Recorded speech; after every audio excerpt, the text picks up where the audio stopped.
Hi, welcome to Prison Yard Confessions.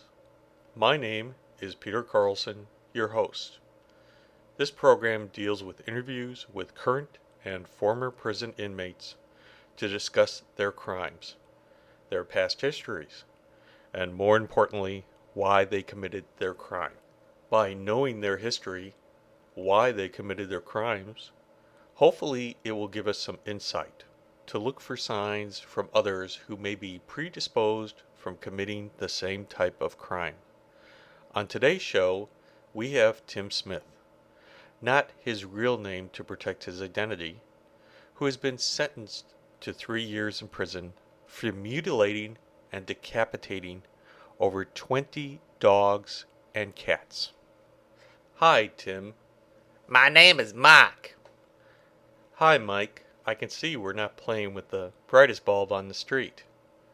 So you served 3 years in prison for mutilating dogs and cats. Now, I was sentenced to 3 years, but only served 3 months due to overcrowding. How many mutilations and decapitations did you do? Well, let's see. I did about 5 dogs and 15 cats. I like cats the best because they scream a lot more when you torture and kill them. Can you tell us a little about your past? My criminal past? Nobody told me we were going to talk about my other crimes.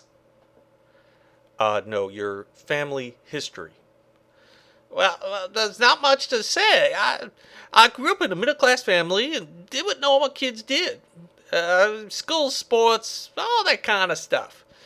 I graduated from high school and started a job as a veterinarian assistant. And how long did you do that? Oh, about 5 years till I got caught.